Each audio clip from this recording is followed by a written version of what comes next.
Choujin X chapter 30.2, blessed once again with another chapter.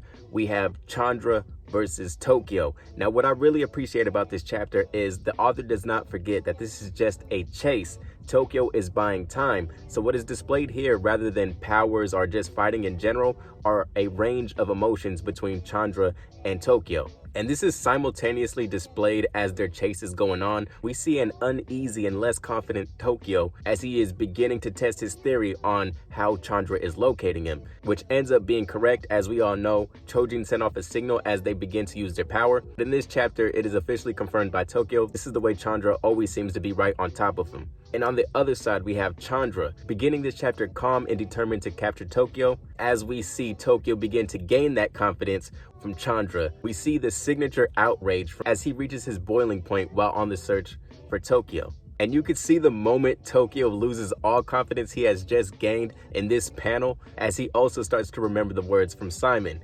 Chandra gets 5 times stronger once he becomes outraged. Another thing I liked is once Chandra does start putting them hands on Tokio, we see that although our new Yamato Mori trainees have been putting in that work, there's still no match for these veteran Choujin, which personally I think is good, because a lot of the times we see a single training arc that puts the main characters either at the level of their enemies or slightly above. This also gets me excited for future antagonists and of course more beautifully drawn battles going forward in this series. Now Chandra, he may have tilted this series on an axis, because he's coming off, at least to me, he's coming off as maybe an anti-hero, and he's starting to make me question who are the good guys, who are the bad guys, because from the point of view of Mother, we don't know who Mother is. Maybe it's one of the old Choujin X's. His goal is truly to save and protect Yamato, and Chandra also seems to frequent or even live at the Omega Tower, which seems to be this secret from society. Tokio, who is a native of Yamato, doesn't even know what the building is. However, keepers such as Ichiro seem to have knowledge on what is inside that tower. But as far as the grand scale of good versus evil in this series, I'm liking that it's a murky line.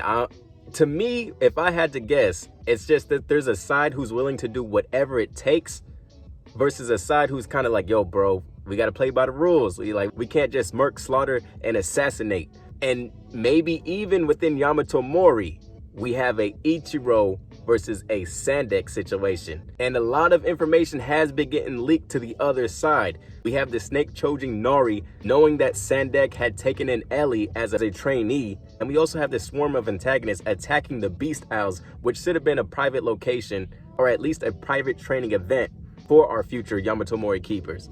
One thing I'm really appreciating about Tokio as a character is he's a team player. He doesn't really have to develop into being a teammate, as we usually see in some series where each character wants to really strive to be independently strong or surpass their peers, whereas Tokio, on the other hand, gains a boost fighting alongside people. And my favorite thing about this is he's conscious about it. I feel like if he wasn't aware of this, he may come off to some people as weak, or always needed to get carried, or always needed to be in a handicap type match where it's 2-on-1, or if not that, has to go through some type of chaotic transformation to unleash his full power. I think Tokio doubting whether or not he could handle a battle on his own would be good for character development, but I really hope at the end he doesn't see this as a weakness, because I think that's a positive trait for a character to have, especially a main character. But I'm looking forward to this, man. I really love any story with infighting, civil wars, anything like that. So, bro, let me just say, I love this chapter. Looking forward to the next one. Peace and thank you.